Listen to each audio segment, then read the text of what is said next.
história aqui.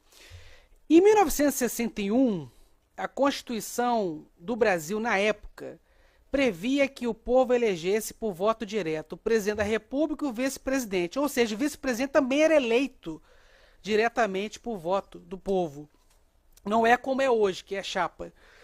Em 1961, o presidente era o Jânio Quadros e o vice-presidente da República na época era João Goulart, conhecido como Jango.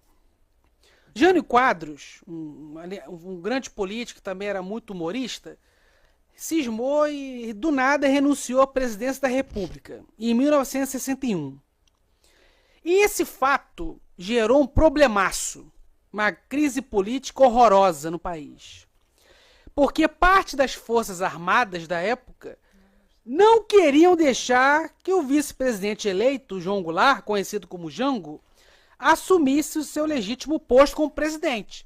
Se a Constituição fala que a renúncia do presidente ou a vacância do cargo o vice-presidente assume, os militares não estavam aceitando esse comando constitucional porque o vice era o João Goulart, um cara que eles detestavam e cismaram que ele era comunista.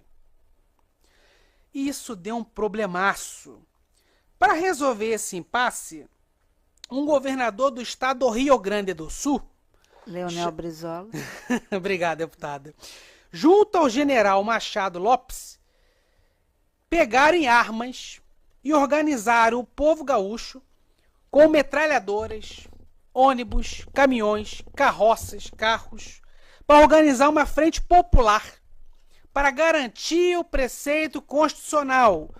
Qual o nome desse evento? Campanha da Legalidade. Por que o nome é Campanha da Legalidade? Porque a discussão não é mais ideológica, a discussão se tornou jurídica. Se a Constituição fala que o vice assume o cargo na vacância da presidência, por que não estavam deixando a Constituição na época ser cumprida? Pois é.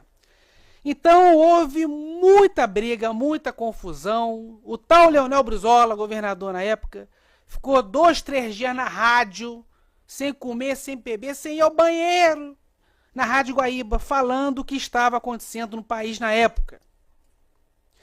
E para resolver esse impasse, um senhor chamado Tancredo Neves se tornou o mediador da situação e o Congresso Nacional implantou uma república parlamentarista. Ou seja, deixa o João Goulart assumir como presidente da República e bota o Tancredo como primeiro-ministro.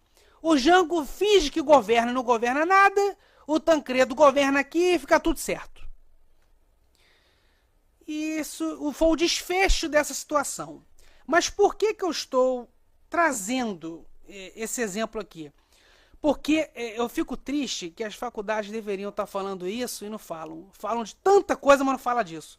Porque foi a primeira vez na história do Brasil que o povo pegou em armas para garantir duas coisas. O cumprimento da Constituição na época e o respeito ao voto.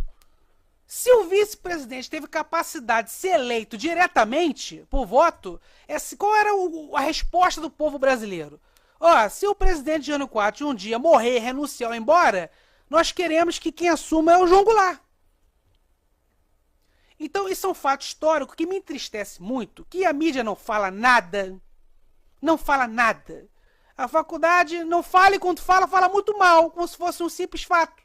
Não, isso aqui, o povo foi pra rua para lutar pelo respeito à democracia. O cara foi eleito vice, que ele assuma. Mas não gostamos dele. Dane-se, ele venceu a eleição, ele tem que assumir.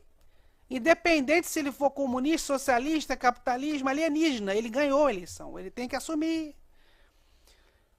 E depois, essa república parlamentarista caiu com um plebiscito, anos depois, também liderado por Leonel Brizola.